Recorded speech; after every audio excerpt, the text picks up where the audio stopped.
There are cars being sold right now. Popular ones, well-reviewed ones, cars you've probably seen advertised 100 times, that are genuinely dangerous for drivers over 50. Not because they're poorly built, not because they're unreliable, but because they were designed for a 28-year-old. And nobody bothered to tell you that when you handed over your money.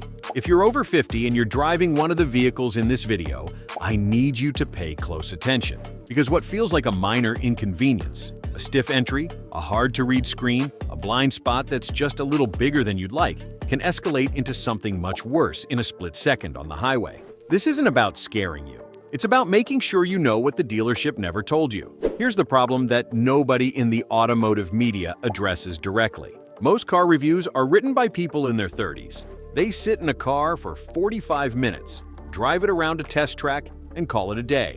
They are not thinking about what it feels like to get out of that car with a bad hip after a 3-hour drive. They are not thinking about whether the infotainment screen is readable in bright sunlight by someone whose eyes have changed with age. They are not thinking about whether the backup camera activates fast enough for someone whose neck doesn't rotate the way it used to. We are going to cover all of that today. Real cars, real problems, no filler. Nightmare 1, Chevrolet Camaro, built for the track, wrong for you. Here's a scenario that plays out in dealerships across the country every single year. A man or woman in their late 50s or early 60s decides it's time to treat themselves. They've worked hard. They've driven sensible cars for decades. They walk into a Chevy showroom, and the Camaro is sitting right there. Aggressive, beautiful, deeply American. And they buy it. 6 weeks later, they hate it. Here's why. The Camaro has one of the lowest roof lines in its class. The door opening is narrow and the sill is high, which means getting in and out requires a physical maneuver that resembles folding yourself into a cardboard box.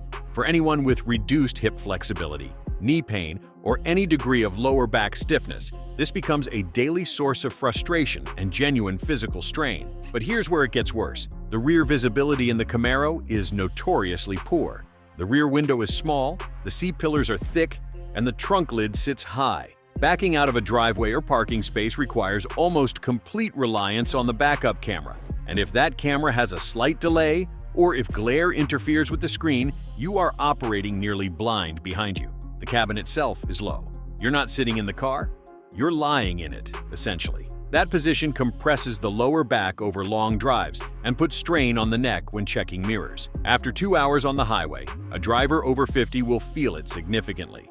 None of this makes the Camaro a bad car. It makes it the wrong car for this stage of life. And the dealership will absolutely not tell you that. Nightmare 2, Dodge Challenger, the one that seems perfect. But isn't this one surprises people? Because the Challenger looks like it should be easy. It's a wide car. It feels substantial. The doors are big. And for the first 5 minutes, it actually is comfortable. Then you try to park it. The Challenger is one of the longest and widest vehicles in the muscle car segment, at just over 16 feet long and nearly 76 inches wide. That's over 6 feet across. Maneuvering it in tight parking situations, busy gas station lots, or any urban environment requires significant spatial awareness and physical neck rotation to manage blind spots. Most car owners don't realize this until they've already driven it home. The side mirrors are positioned in a way that creates meaningful blind zones at highway speed. Checking those zones requires a full shoulder rotation, not a glance, a full turn. For drivers with any cervical stiffness, arthritis in the neck, or reduced rotational range of motion, that maneuver becomes genuinely uncomfortable and potentially unsafe to hold for the split second needed to judge a lane change. And here's the detail that really matters. The Challenger still uses a traditional key and ignition system rather than a push-button start, which sounds trivial until you consider that for drivers with arthritis or reduced grip strength in the hands and wrists, repeatedly turning a key under spring tension, especially in cold weather when joints are stiffer, is a small but real daily irritant that adds up. The ride quality is firm. The cabin is noisy at highway speeds, and fuel economy, even in the base V6 configuration producing 305 horsepower, sits around 30 miles per gallon on the highway at best. Not terrible, but the combined city figure around 19 miles per gallon means frequent stops if you're doing city driving. For seniors making frequent short trips, the fuel cost adds up faster than expected. Nightmare 3, Jeep Wrangler, the off-road legend that works against you.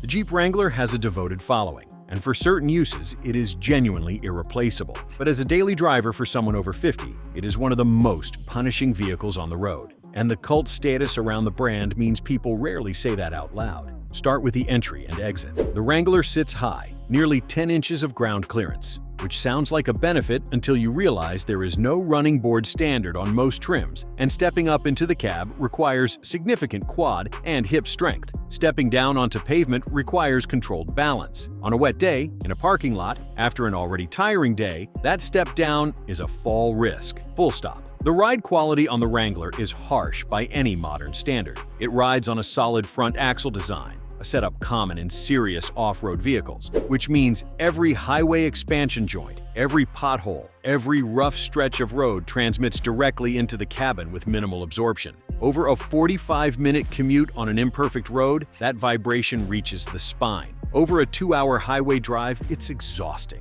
For drivers managing back pain, arthritis, or any spinal condition, a daily Wrangler is a daily punishment. Most car owners don't realize this. The Wrangler's soft-top roof option, which many buyers choose for the classic look, produces significant wind and road noise at highway speeds. We're talking levels that can reach 80 decibels inside the cabin at 65 miles per hour. That's loud enough to require raised voices in conversation, and it creates a fatiguing low-level stress on the driver over extended periods. The infotainment screen in older models is positioned awkwardly and uses small touch targets that are difficult to operate while driving, especially for drivers who prefer not to look down and fiddle. Safety technology in earlier Wranglers is also sparse. Pre-collision warning and blind spot monitoring were not standard features across most trim levels until recent years. If this is opening your eyes to things no one told you at the dealership, go ahead and subscribe. We make content specifically for drivers over 50, and it's going to save you from some very expensive mistakes.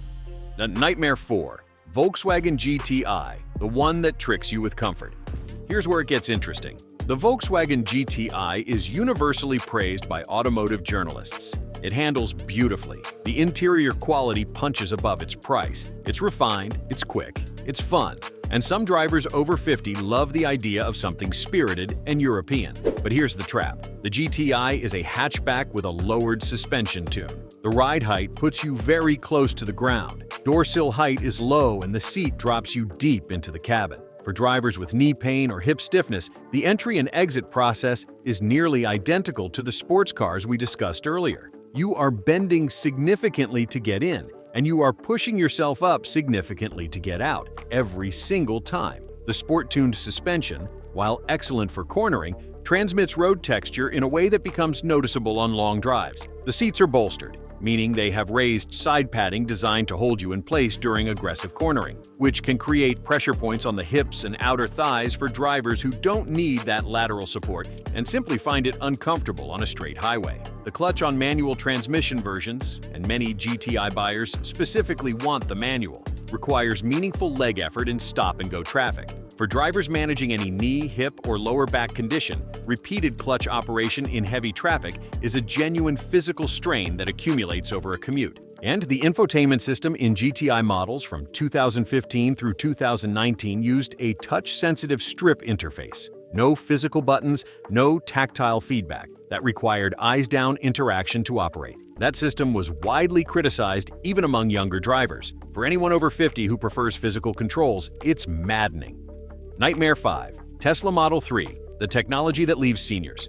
Behind this one is going to be controversial, and that's fine. The Tesla Model 3 is an engineering achievement, performance is extraordinary, safety ratings are excellent, the over-the-air update system is genuinely clever. But for a large percentage of drivers over 50, the ownership experience is a daily source of frustration that nobody in the EV media talks about honestly. The entire vehicle is controlled through a single 15-inch touchscreen. There is no volume knob. There is no temperature dial. There are no physical buttons for the seat heaters, the fan speed, the headlights, or the windshield wipers. Every single function requires navigating a touchscreen interface that changes with software updates, meaning something you learned to do by muscle memory 3 months ago may be in a different location today after an update was pushed overnight. For drivers who grew up with physical controls and tactile feedback, and that is essentially everyone over 50, this requires a complete relearning of how you interact with your car. and it requires eyes-off-the-road touchscreen interaction for tasks that should be automatic, like adjusting the heat or changing the fan speed. But here's where it becomes a safety issue, not just an inconvenience. The Model 3 uses a rear-mounted camera as the primary backing system, and the image displays on that 15-inch screen which sits in the center of the dashboard, not in the natural eye line of the rearview mirror position. Looking at that screen while backing requires a different eye movement pattern than any car built in the last 50 years. It takes relearning. And in a tight parking situation, the cognitive load of relearning a backing behavior on top of managing the actual maneuver is higher than it should be. The entry and exit experience is also not ideal. The Model 3 sits low, the doors are frameless, and the door handles are flush with the body panel, requiring a button press to extend before you can grip and pull. In cold weather, those handles can stick. For a driver with reduced hand strength or arthritis, repeatedly operating a mechanism that requires precision grip is a friction point that compounds over time. None of this means seniors cannot drive a Tesla. Many do, and do so happily after the learning curve. But the learning curve is real, it is significant, and the dealership, or rather the Tesla store, will never tell you that the car is a fundamentally different operating experience than anything you have driven before. Peak nightmare, the Fiat 500, charming, affordable, and a genuine hazard. This is the most important one, because the Fiat 500 is small, it's cute, it's affordable, and it is marketed broadly, including to older buyers who want something easy to park and economical to run. And on every one of those surface-level metrics, it delivers. But underneath the charm, it is one of the worst possible choices for a driver over 50. Start with the most fundamental issue.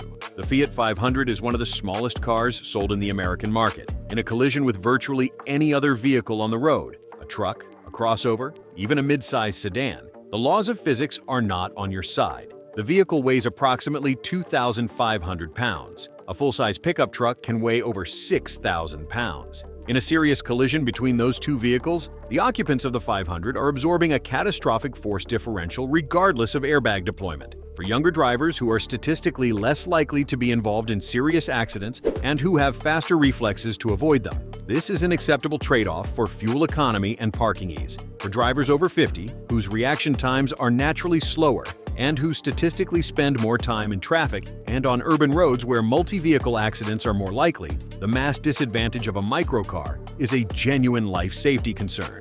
Now add the ergonomics. The 500's seating position is cramped. The steering wheel has limited adjustment range. The seat does not offer sufficient lumbar support for long drives. The infotainment screen is small and the touch targets are tight. The rear visibility through the small back window is poor. And the ride quality. The 500 was engineered for European urban roads, smooth, compact, well-maintained. On American roads, particularly in older cities with significant pavement deterioration, it is punishing. The short wheelbase amplifies every surface imperfection into a sharp, jarring motion that goes directly into the spine with minimal damping. Here's the bottom line on the Fiat 500 specifically. The things that make it appealing at the point of purchase, the low price, the small footprint, the fuel economy around 33 miles per gallon on the highway, are the same things that make it work against you every single day you drive it. This is the most common mistake we see drivers over 50 make, and it is completely avoidable. The bottom line here is what every car on this list has in common. They were not designed with your body, your reflexes, your experience, or your daily reality in mind. Some of them are genuinely brilliant machines for the right driver. None of them are the right machine for most drivers over 50. The 3 questions you should ask before buying any used car are simple. First, can I get in and out of this car without strain every single day for years? Second, can I see clearly in all directions without unusual physical effort? And third, are the controls something I can operate without looking at a screen or reading a manual? If the answer to any of those questions is no, walk away. There are better options, and we've covered many of them on this channel. Now here's my question for you. Have you ever bought a car that turned out to be wrong for you? And what was the one thing that finally made you realize it? Leave that in the comments. You might be saving someone else from making the same call. And if this video gave you something useful, subscribe. We're here every week with real information for drivers over 50, because this stage of life deserves better content than the car industry is giving you.